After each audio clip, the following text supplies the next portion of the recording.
The coalition hit town, splashing some serious election cash for key road projects in the Upper Hunter. $205 million we're announcing today, which is a pretty handy announcement. It includes $92 million for a Singleton bypass and $68 million for one at Muswellbrook. While both projects need federal funding, Duncan Gay says work could still begin in just a few months. Our money will be there. If theirs is not quite there straight away, we would be prepared to start ourselves, provided we have an agreement. Labor says that their plans are modest. Their plans simply for regional New South Wales are contemptuous of our region. Bugger modest. We want to be bold and we want to give the Upper Hunter the investment that they deserve. The Deputy Premier also announced $20 million to build a new rail overpass here at the Gowrie Gates. Upper Hunter residents have campaigned for years for something to be done here at this notorious section of roadway, which they call the hole in the wall. Meanwhile, Shadow Energy Minister Adam Searle paid a visit to Singleton to condemn the Coalition's plan to sell off the electricity infrastructure.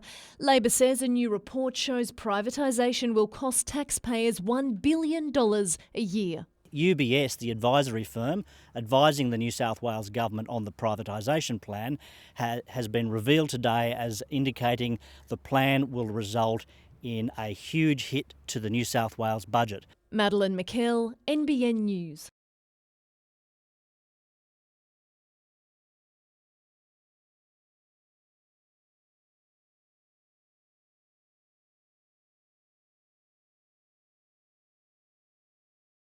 And what's very clear is the community is demanding an upgrade to Nelson Bay Road, all the way from Stockton Bridge to Anna Bay, and that's what we will be delivering.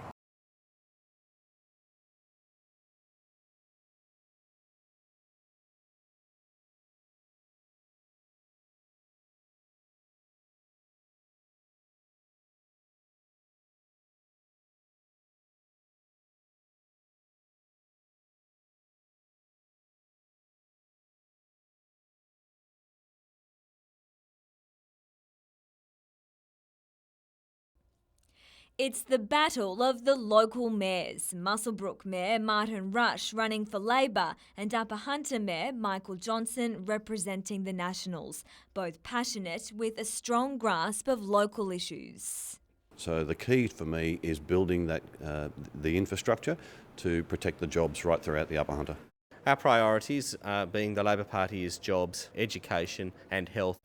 The seat hasn't changed hands since 1988, when outgoing Nationals MP George Souris won the seat. At the last election, Mr Souris claimed almost 55% of the vote. Independent Tim Duddy secured 19.3% and Labor almost 18%.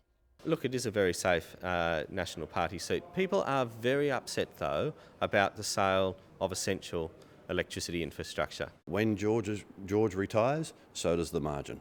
Running as an independent this election is Upper Hunter councillor and former Mayor Lee Watts. They are sick of both political parties and it might be time for change. An issue that's at the forefront of many voters' minds, mining. Two of the most controversial, Mount Thorley Warkworth and Anglo-American's Drayton South project, both yet to be approved. I'm not for or against mining. I look at each on its merits, but in both of those cases I have supported them. Ultimately, I believe that coexistence can occur. From my point of view, I'd be very confident that they will lodge something that can be supported, but we should wait to see that detail. The Muswellbrook Hospital is also a major election issue. Labor has committed $50 million to complete the upgrade. The National Party is also committed to completing Stage 3. But Ms Watts' view differs. The Muswellbrook Hospital should be a new hospital. What they're doing there at the moment is a band-aid solution. To hear from other candidates running for the seat of Upper Hunter, visit the NBN News website. Vivian von Drainen, NBN News.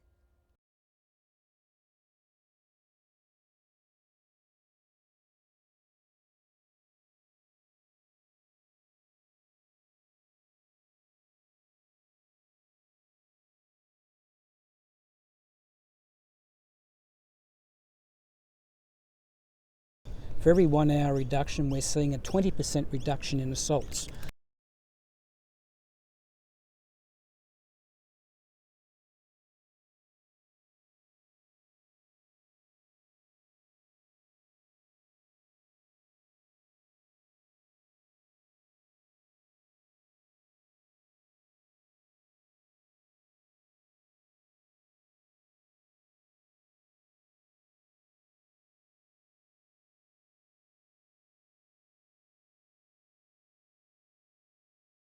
Yeah, I've actually started running a bit down the road to try and catch it, but it just had too much speed up.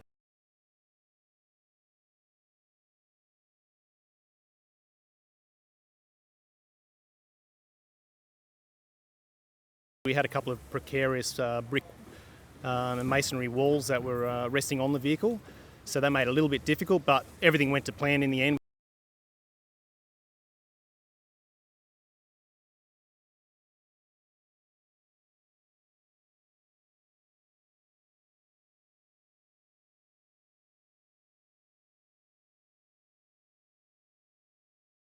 In the days after Cyclone Pam wreaked havoc on Vanuatu, Abby Blake and her husband John waited anxiously to hear whether Abby's relatives there had survived the storm. Thankfully, that call came yesterday. They were in the house and they had to lift up the tables and block the windows because of the wind was so strong and with the rain coming in.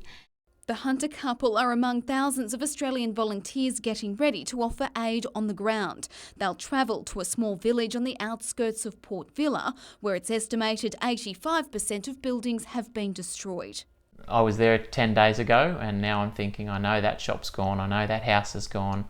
The humanitarian group Liberty for the Nations is already providing emergency relief to cyclone-ravaged communities. The next step will be to assess the damage so aid can be sent to where it's needed most. There's good structure when there's good community, and at the moment the communities are destroyed, so we're working on rebuilding homes and rebuilding communities. The group's already raised more than $70,000 and collected hundreds of donations from generous Australians. Linen tents, if people have tents, large tents especially, tarpaulins, water purifiers. For more information on how you can help, just head to our website. Amanda Douglas, NBN News.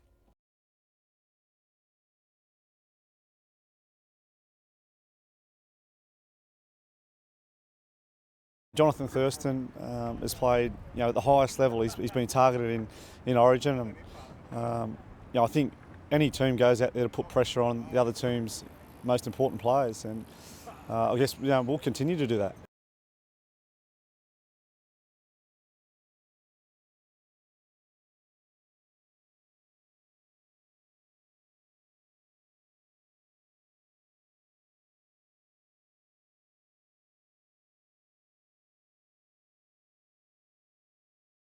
It's been a tough month or so for him, but what those two guys bring is confidence into the team and experience, and they'll be looking to have big games themselves.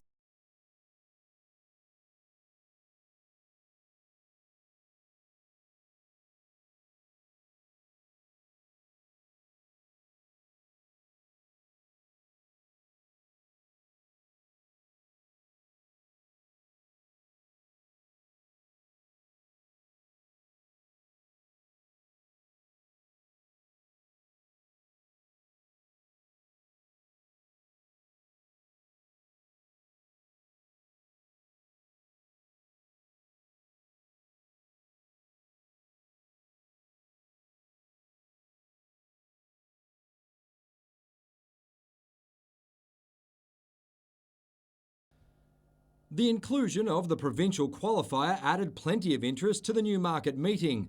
A host of Australia's best jockeys made their way to Broadmeadow. I think it's one of the best things that New South Wales have brought in. It gets a lot more people involved. It's exciting. It gets people to the track, and it gets the better jockeys out in the bush areas that they wouldn't usually ride, like Hugh Bowman going to Bathurst last week. The big reason we run midweek for these sorts of race days is to get the Sydney jockeys, and they just add that extra level. Tommy Berry was listed to ride Magic of Dreams for Chris Lees in the $100,000 race. As for the Newmarket, Berry has filled the minor placings before, but never saluted the judge. This year he was on board Le Cordon Bleu, coming off a disappointing run at Warwick Farm. Probably didn't appreciate the softish sort of a track as well, so he's back to a nice good track today, and hopefully he relaxes a little bit better up to the 1400, and if he does, I think the 1400 will suit him really well. The Group 3 event attracted prominent Sydney trainers as well, but was down on form and numbers on previous years. Hard to pick really what the field size is down to, although there's been a lot of racing leading into Sydney Spring Carnival. There were 4 Group 2 races at Rose Hill last week that probably drew some of the 3-year-olds that we may have had a chance of getting.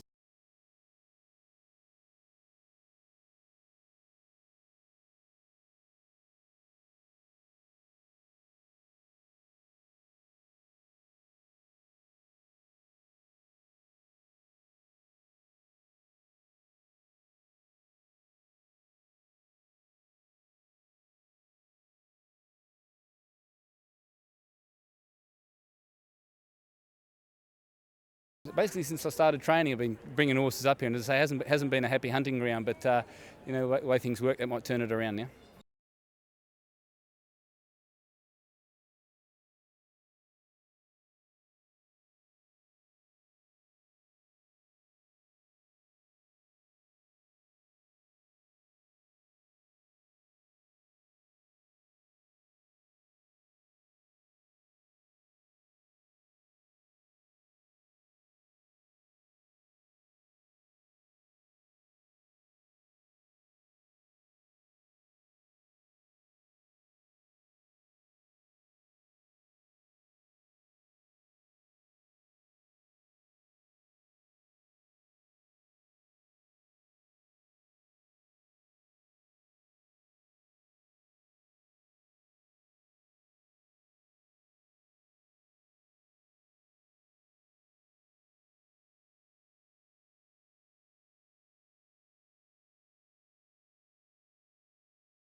A lot of these kids have had it tough, so we want to give them something really positive and get the families involved and just let them know that there are opportunities out there for them.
It began with breakfast in Newcastle. Mike Baird and the party faithful hard at work on the campaign trail. It is a positive vision. If the big blue bus wasn't obvious enough, the roving media pack certainly was. The Premier was in the Hunter and he meant business. Next stop, the John Hunter Children's Hospital, to commit $18 million to finish the upgrade of the neonatal intensive care unit. The Hunter for too long was ignored. The Hunter for too long fell behind in key areas of infrastructure. The latest pledge in what the coalition says will be the biggest hospital infrastructure spend in the state's history. The hospital boom is coming to a corner near you. also promised $25 million to progress planning of the new Maitland Hospital. As for the fate of the current one, the Premier isn't ruling out a possible sale. We're open to how to use that site. Labor says the biggest worry is how the government plans to spend the money. They've had 4 years, they allocated $20 million. All they've got to show for that is a $6 million sign at Metford. Maitland Showground also got a mention with $250,000 to restore the ailing grandstand. The coalition cash splash doesn't stop in Maitland, with $7 million also promised for Singleton Hospital. The Premier's big spend hinges on him retaining power, and with the ICAC furor still fresh in the minds of Hunter voters, he knows winning seats here won't be easy. We've learnt our lessons. We've got great candidates in the field who are fighting every day for every vote with positive plans. Amanda Douglas, NBN News.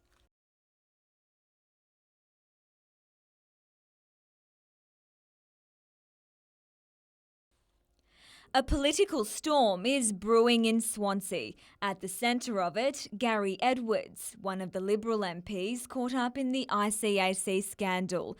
But rather than disappearing, as the others did, Mr Edwards wants to carry on as an independent. There has been some damage there, there's no doubt about that. Personally, people are supporting me as opposed to a brand.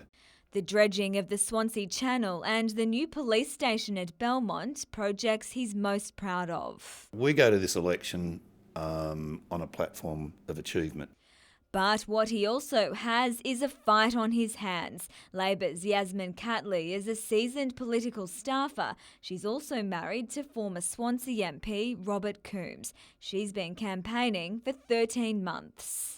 I have to say, on the whole, really positive. But it's positive because I'm actually out there campaigning. No one else is. I'm concerned about the youth not having opportunity here. The cuts that are made to TAFE, have been made to TAFE, are very, very concerning. But turning things upside down at the last minute is Chris Osborne, a former life member of the Labor Party. He ended his 42-year affiliation with the party last week to run as an independent. I don't have to defend them anymore, and I don't trust Luke Foley or the Labor Party when they say they won't sell the remaining electricity assets. If elected, he says he'd take an $80,000 pay cut over the 4-year term. I'm actually asking other politicians and challenging other politicians in this election to do the same thing. And working around the clock to get her name out there is Liberal Party candidate Joanna Udom. Only pre-selected last week, she's trying to reinstate trust in the party. What is in the past is in the past. My focus is on the future, and that is to be a strong advocate for the Swansea electorate. To hear from other candidates running for the seat of Swansea, visit the NBN News website. Vivian von Drainen, NBN News.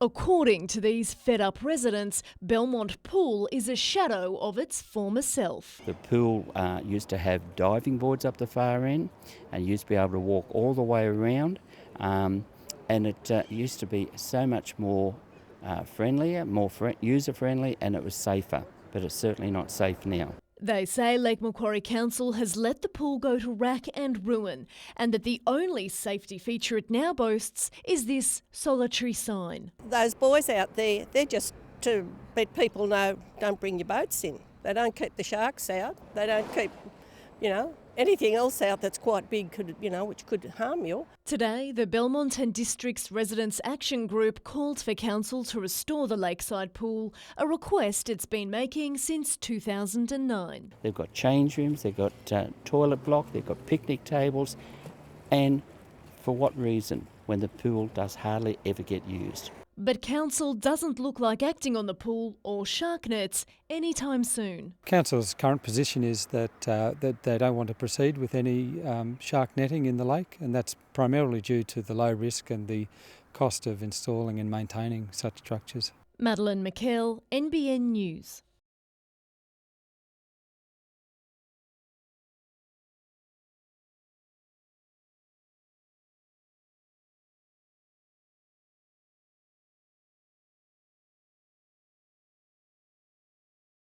They're in urgent need of fresh food and vegetables. The rebuild will be quite some time, but we from Newcastle are great givers, and we should get behind it. They're a very close neighbour and they need help, so we should help.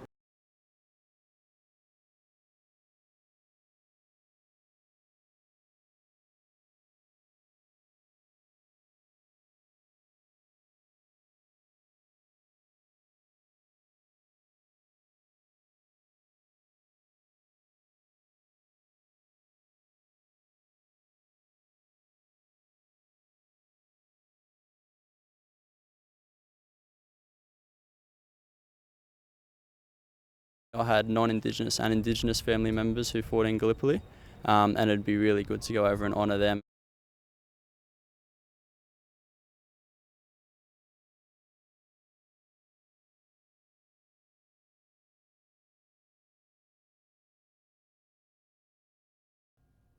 Re-signing the Matautia brothers was a cause for celebration in the Knights camp. 18-year-old Australian representative Sione is already hot property.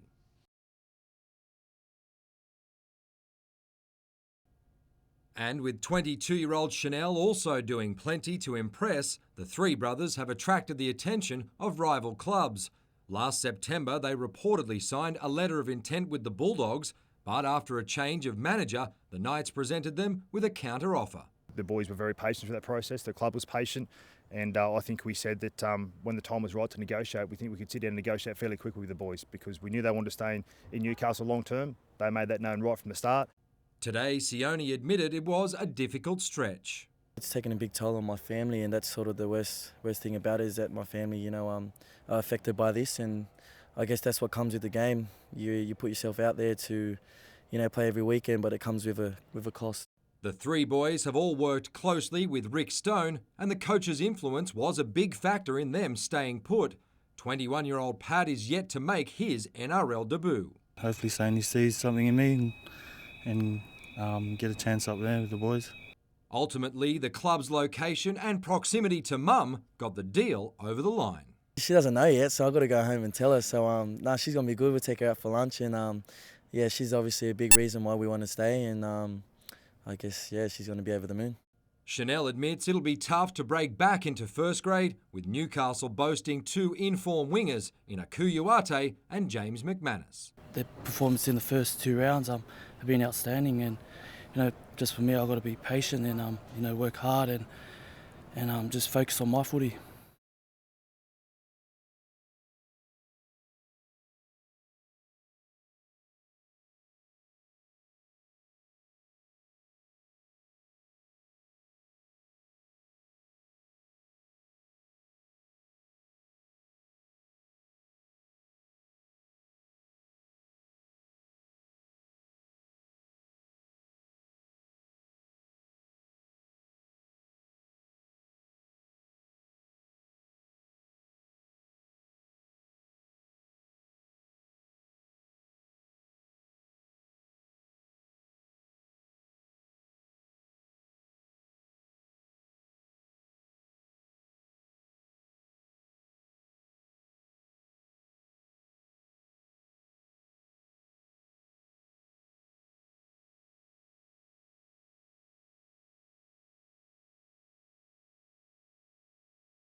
That's one of our bases, I guess, just to try and be in a strong, aggressive pack, and I think we showed that the first two games, and that's something we're going to keep trying to build on and keep in our repertoire.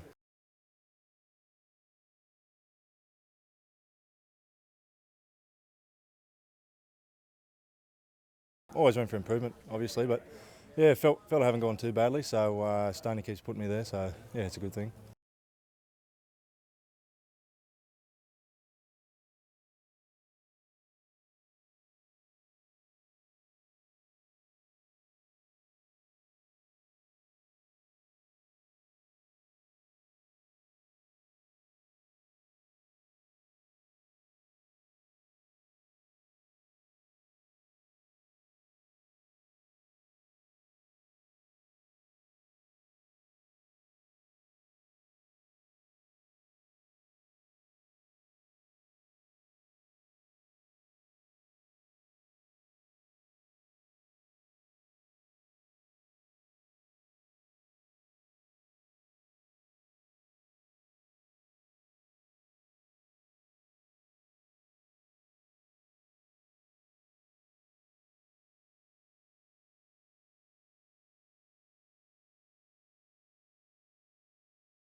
Calls for a hunter transport authority have been made for years, and today the Deputy Opposition Leader announced a Foley government will make it happen. Never again will there be an incident where politicians from Sydney make a decision about what's going on in transport in the Hunter.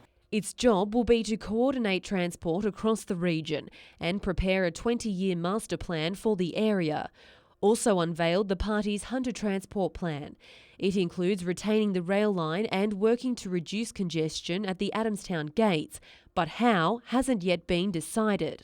We will put in an overpass or an underpass, whatever is appropriate, and we will act on that as soon as we possibly can. And how much will that cost? We will certainly find that out. Out of that $10 billion infrastructure fund, the Hunter will be getting a proportion of that money. I'm not in a position to say what proportion. Regardless, Linda Burney says the work will be done. That is an absolute commitment from Labor. Emma Murphy, NBN News.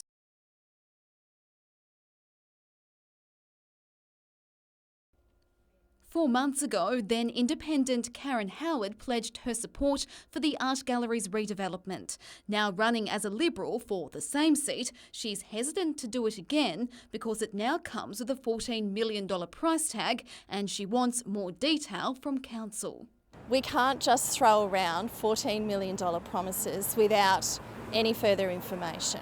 Gallery supporters say it flies in the face of the Coalition's plan to breathe life back into the city. They also argue that the Baird government recently ploughed $10.8 million into Sydney's Art Gallery of New South Wales. Why are they walking away from their own plan and their own commitment? They said it's a catalyst project essential for the revitalisation of our CBD. Why aren't they here? I have an open mind to it, but I do think it's time to draw a line in the sand of all the politicking around the Art Gallery's proposed expansion and get the facts on the table. Amanda Douglas, NBN News. Leading into their next A-League encounter, the Jets have a wooden spoon hanging over their head as the end of the season closes in. Well, obviously by the points tally, Michael, you'd have to say that that's certainly, you know, a situation that's clear. The Jets take on fellow cellar dwellers Western Sydney tomorrow night, and Phil Stubbins isn't interested in the workload of his side's opponents after their midweek Asian Champions League match. Obviously Western Sydney have done what they've done over the course of time and then have had the schedule of what they've got, but we're focusing on ourselves. Zenon Caravella was ruled out of the match through injury, and taking his place in the squad will be Michael Kantorowski. It's been another week of controversy at the club as player payments were late. To go a day late and as I said, I don't think it's the end of the world, and has it affected the group? No. The Wanderers haven't beaten the Jets in their last 4 meetings, but Phil Stubbins' side has yet to win away from home so far this season, and their recent form isn't encouraging. 13 goals conceded in their last 3 games on the road. We want to win. There's no doubt about that, and we've done everything we can over the course of, you know, time to try and accomplish that. We've not had a great season. You've been stoic so far in regards to your position at the club.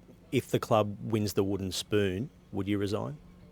No, I think, look, I'll just go through the campaign and take it one game at a time, as I've said, Michael. And I'm here for the long haul. Michael Kane, NBN News.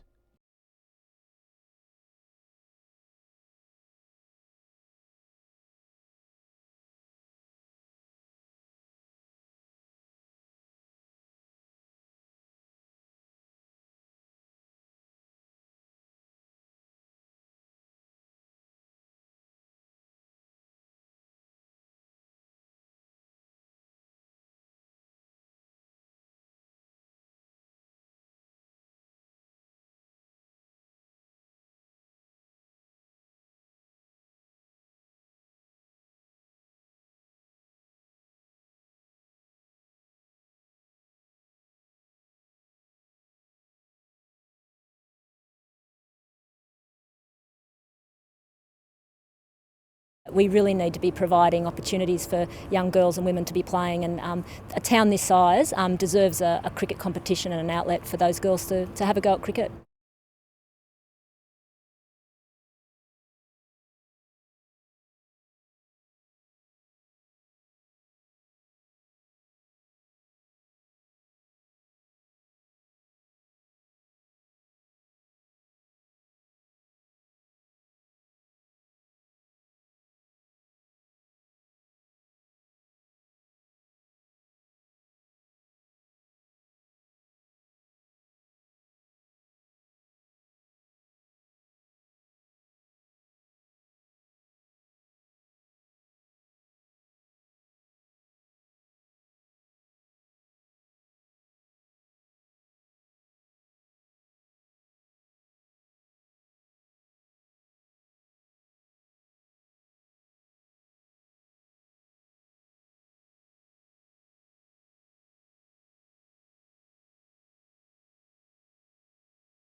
He's already talking the talk.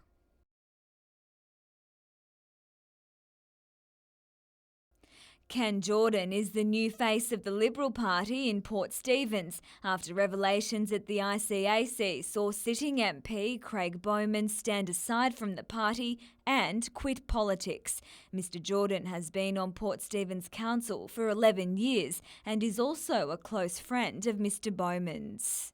Craig Bowman and I met as councillors on Port Stephens Council, and in my experience of dealings with Craig, he's been a good friend and someone who has worked hard for the community.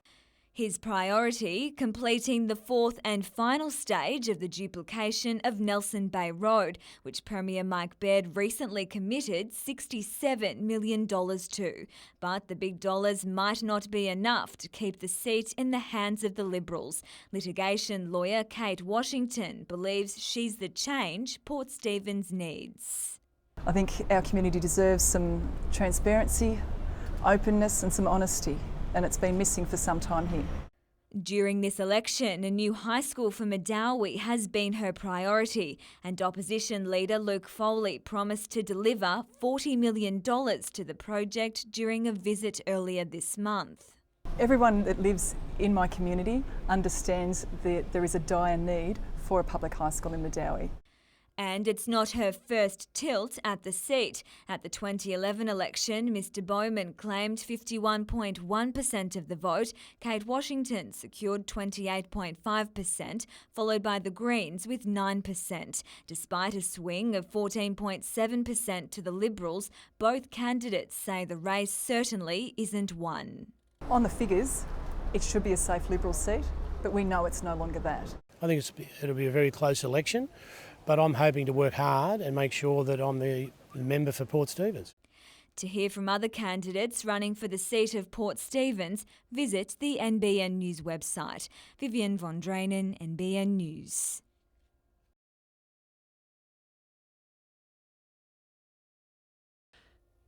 Newcastle's workers aren't going down without a fight. We've heard from train builders, people in the disability services and the poles and wires about what it's like to go to work every day and face the potential of your job being lost.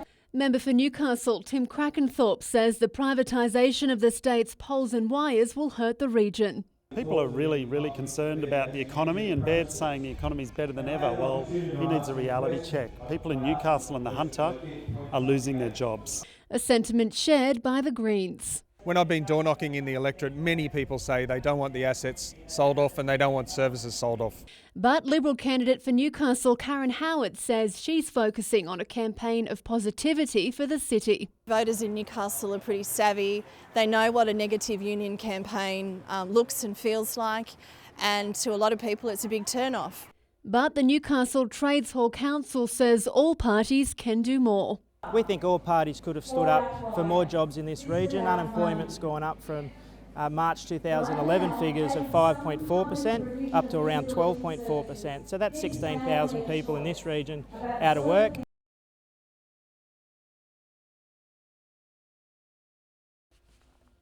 Jo Briggs loves her horses so much she's devoted her life to saving them.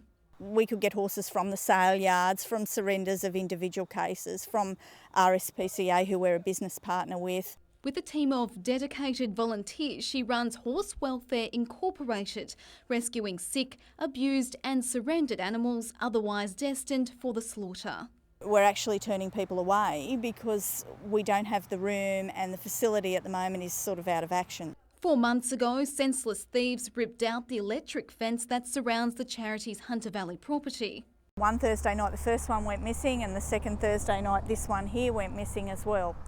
2 new solar units have already been donated, but the group still has the added cost of having to redo all of these fences before the horses can be brought back here. It's an added expense Jo simply can't afford. And while generous donations like this one from the Gilmore family are appreciated, the charity desperately needs more. To find out how you can help, head to our website. Amanda Douglas, NBN News.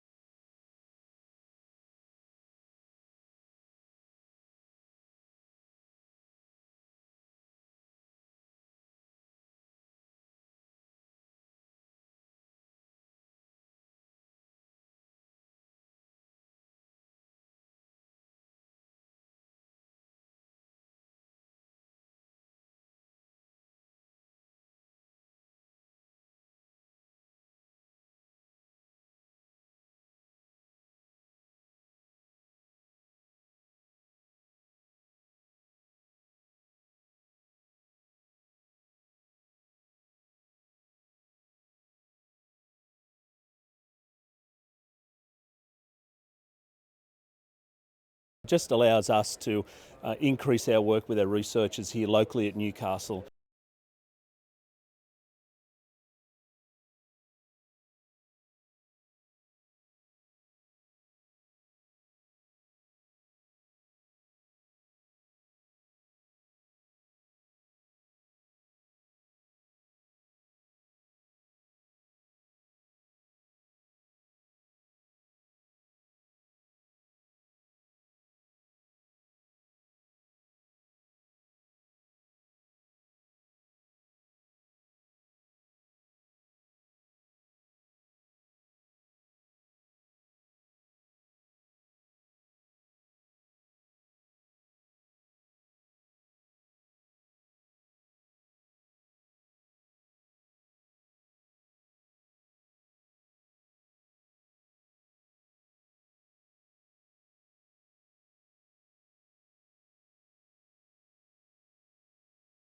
They're a team that's on the fly in a sport on the rise.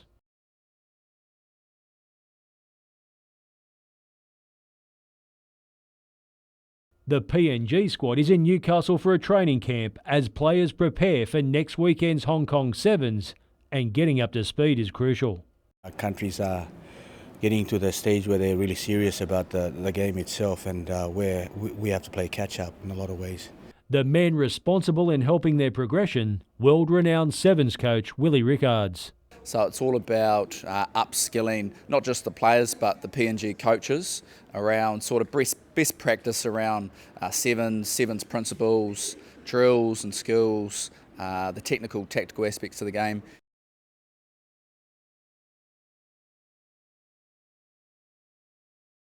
One thing that I've really enjoyed has been their learning ability, is they just pick things up really quickly, and that's fantastic.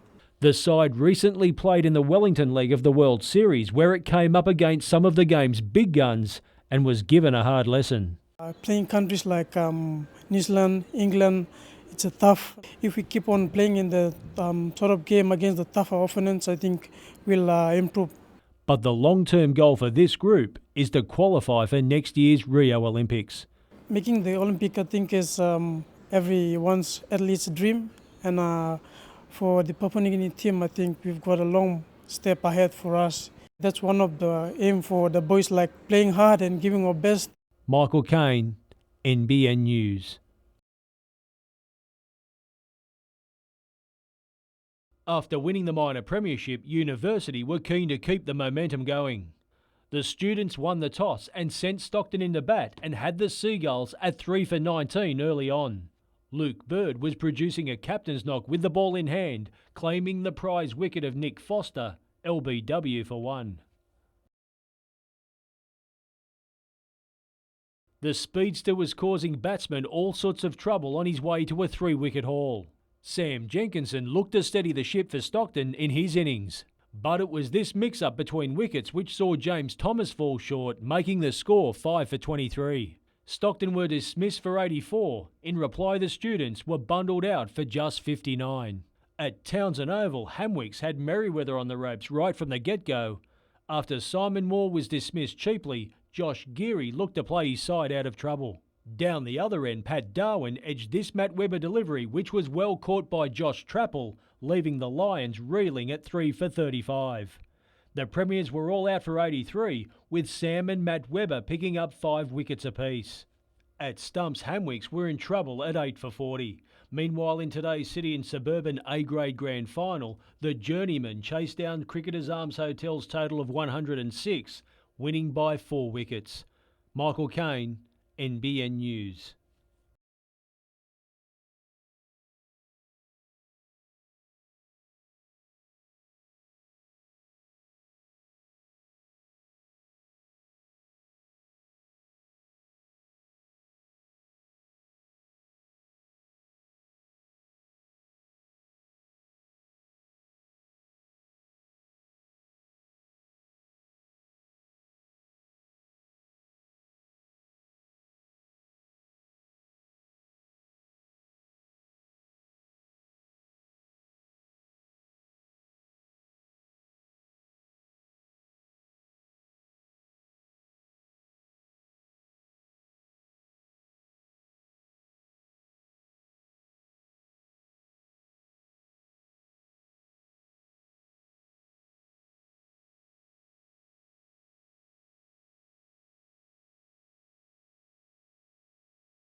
10 years ago, almost to the day, this was the scene at Belmont. Independent candidate for Swansea, Chris Osborne, who's also the convener of the Friends of Belmont Airport Group, was fighting to save the site. Today it's known as Lake Macquarie Airport and is owned by a new consortium. If elected, Mr Osborne says he'll push for funding to help with progress. They'll pressure state government and lobby state government and the local council here to give relief on standard government charges.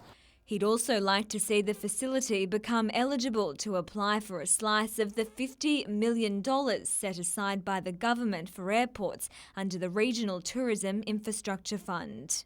Well, I believe it's a perfect candidate. There's just a huge potential here to attract tourists, and that means jobs for the local area, and that's what I'm supporting.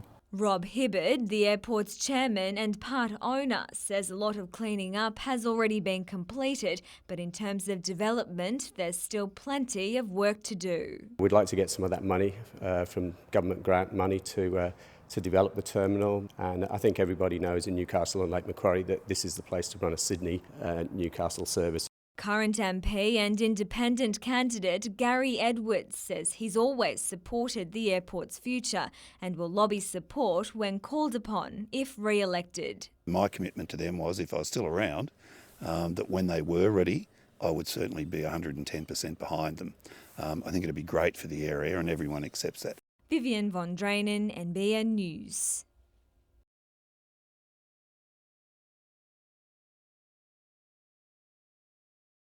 The conditions weren't ideal for this year's tournament, but they didn't dampen the enthusiasm. We've had 12 teams in total, 7 student teams, and for every student team we've got 2 police officers on each team, and then we've got a team from the university staff and the police have got a team. Almost 80 students from more than 20 countries spent the day playing football against 30 police officers, with the aim being to break down any barriers between the men and women in blue and international students. Particularly when the students are coming from countries that have different experiences with police, so this is an opportunity for them to intermingle with the police, know that we're human beings just like everybody else. The initiative appears to be working, with students coming back for a second year. They are friendly, all of them. I can see the smile everywhere. They just, while they're playing, it's just like we'll be there like every year. And while it's about bringing people together, bragging rights were on the line. We're not playing for sheep stations, but there is some challenges that have been put down, mainly by the students. So they're keen, they're playing hard, but they're playing fair, which is what it's all about. Meredith Gibbs, NBN News.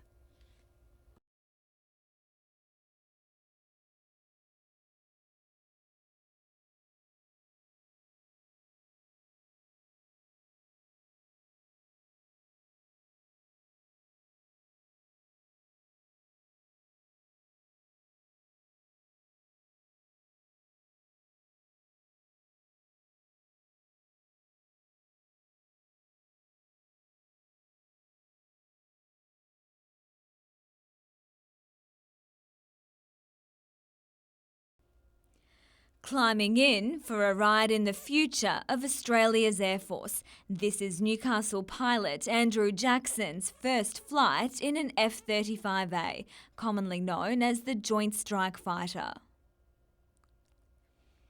There was a comfortable takeoff and a spectacular show over the Florida Air Force Base, where the squadron leader will continue training over the coming months before coming home to teach his fellow Australian pilots when the aircraft is introduced in the RAAF. The jet feels very similar to everything we've done in the sim, so it's remarkably easy to fly. Felt very similar to the F-18 that I've flown previously, so it was very comfortable. And as for the landing, we're sure he made it look a lot easier than it really is.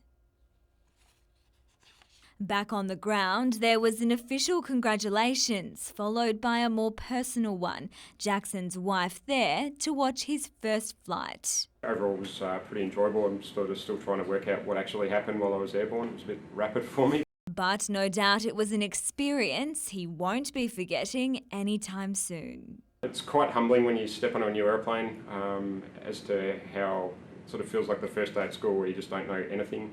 The F-35A will be operational at Williamtown by 2020. Vivian von Drainen, NBN News.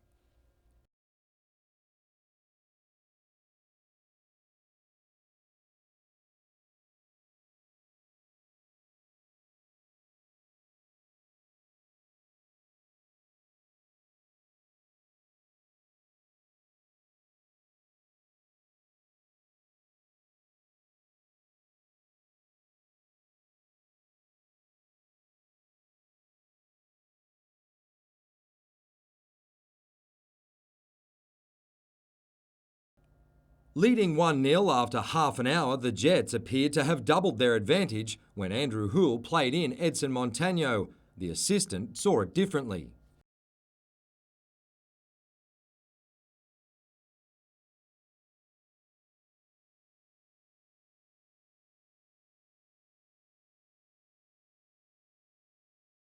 Fortunately, it didn't affect the result. The Jets had taken the lead following an Ante Kovic mistake.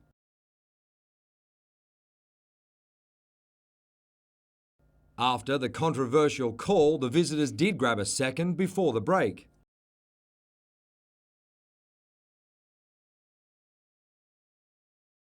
Playing their 9th game in 28 days, Western Sydney clawed one back early in the second half.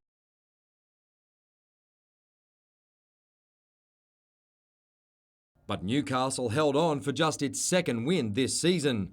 Post-game, there were plenty of questions about the offside. There's obviously been a lot of moments over the course of the campaign that haven't gone our way, and to witness that one there was a hard one to bear. But I'm just thankful that it's got no bearing on the end result. With 5 games to go, the Jets now sit 3 points clear of the last-placed Wanderers, but Western Sydney has a game in hand. We don't want the wooden spoon, and you know that's obviously something now that's in the back of the minds of the playing group.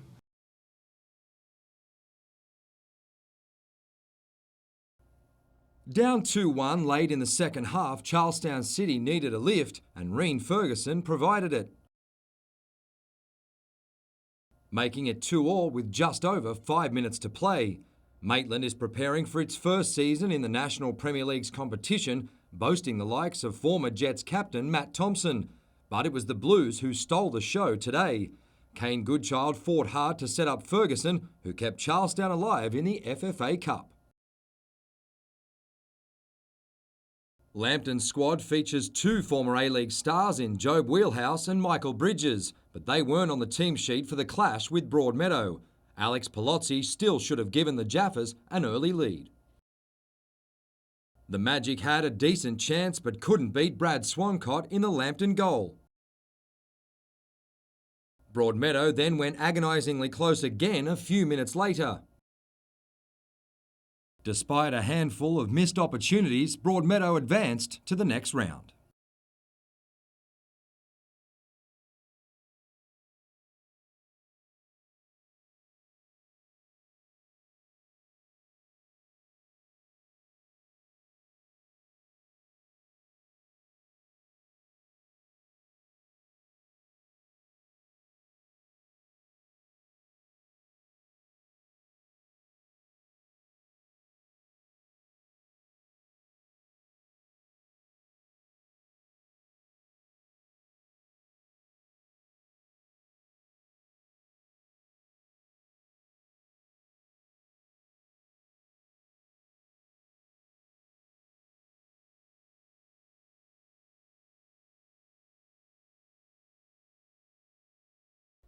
A quiet Sunday afternoon in YE took a dramatic turn when fire broke out at a house on Buckeye Road. Emergency crews were called at around 5:15 and arrived to find the home engulfed in smoke. They extinguished the blaze only to make a grim discovery inside the damaged dwelling. They located a male inside the premises who is 81 years of age and they removed him from the premises and he was pronounced dead at the scene. This morning, forensic officers and fire investigators returned to the house, scouring through the ruins. Neighbours who knew the man as Al were left shocked and saddened. We were devastated because we were just, I said I'd look out for him. So I told him a couple of weeks ago when we were having dinner that I'd come in and just keep an eye on him just make sure his car was there, make sure, so. Bob Swadling believes Al had no family in Australia, but says he had friends in the neighbourhood and would often stop and chat when out for a walk. Investigators are continuing to look into the cause of the blaze.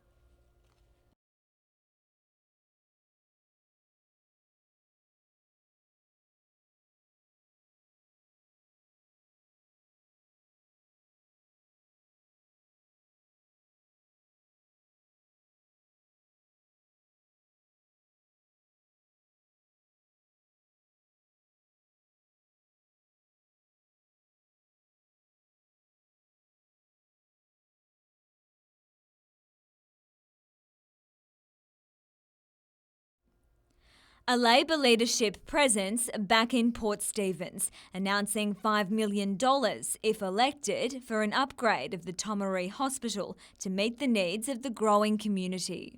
Finally, there is the possibility of 24-hour x-rays. Finally, there is the possibility of a helipad. Given that we've got a significantly ageing population here on a peninsula that is relatively isolated, there is a huge and urgent demand for additional services. But it seems the pressure of the election is taking its toll on some of Labor's heavyweights. Towards the Tomaree, is that how you say it? Tomaree? Tomaree. I'll say it again. This is a bit complex. Does it depend on poll sales and why? Despite the confusion, Ms Burney maintains, well, this seat is critical. We are taking the Hunter, the Nelson Bay and the Central Coast areas absolutely seriously. Labor also announced it will build a healthcare co-location service somewhere in Salamander Bay as part of a $100 million commitment covering 19 sites, identical to a promise already made by the Baird government. But the Liberals weren't about to be outdone. Roads Minister Duncan Gay in Heatherbrae today, committing $200 million to extend the Pacific Motorway from south of Beresfield to connect with the Pacific Highway at Raymond Terrace. But the exact route is yet to be determined. There will be a lot of people say, wow, fantastic, it's finally happened, we need it. It's not just Christmas time and holiday time when this road is a pinch point. It's every morning during peak hour and every afternoon during peak hour. This road, once done, will free up the whole area. And further up the valley, $170 million for historic upgrades of the Golden Highway. Half will go towards widening and overtaking lanes, the other half for a major safety upgrade at the New England Highway intersection. Only last week, there was another tragedy up there. It seems almost every month or so someone loses their lives on that intersection. Vivian von Drainen, NBN News.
Following the turmoil of 2014, the Knights are enjoying their time in the sun, undefeated after 3 rounds. Dane Gagai once again showed he's a contender for the Queensland Origin team, but he admits he and his teammates still have work to do. We've obviously got to take out a few errors and probably given away a bit too many penalties, but other than that, I think it just comes down to execution. Last night, Newcastle was trailing in the final minutes when a Kiwi international got the Knights back in it.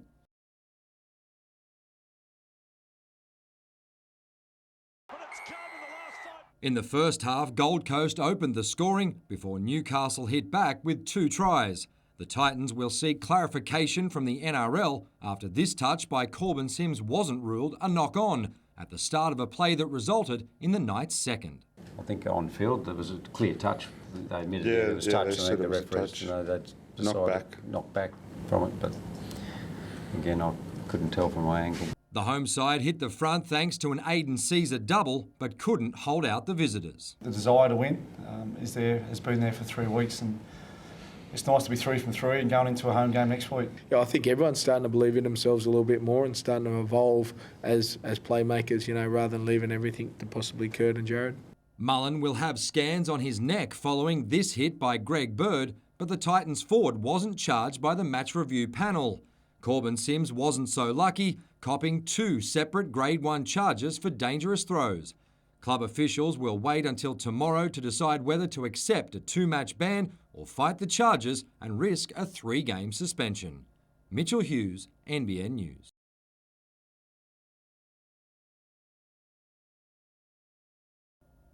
Fresh from the win over Western Sydney, the Jets were in a buoyant mood at recovery. But Taylor Regan wasn't getting carried away. We're still only 2 from 22. You know, we still have a long way to go and a long way to improve. But we're fighting, you know, and we won't stop fighting and we won't stop trying to improve and trying to get that next win. The controversial offside call against Edson Montano still had the players scratching their heads. When it happened, it was kind of weird. Like I found myself, I didn't even really argue the point because I had no idea how, what had happened. Obviously, it would have been very disappointing if it came back to bite us, but we were good enough on the day to hold out. Returning from injury, Regan admits he wasn't 100% against the Wanderers, but was happy to get through the 90 minutes. This Sunday, Newcastle will face Adelaide at Hunter Stadium, a side which includes high-profile Jets recruit Nigel Bogard. Nigel's a good player. And a good leader, and it'll be great that when we get him here next year. But at the moment he's wearing a red jersey on the weekend, so we treat him as another Adelaide United player and we show him respect, but at the same time we give him no mercy. Whether Regan re-signs with Newcastle to play alongside Bogard next season remains up in the air. My manager and things can deal with that, and I believe there's a few things happening, which is good. But at the moment it's just about each week here at the Newcastle Jets. Mitchell Hughes, NBN News.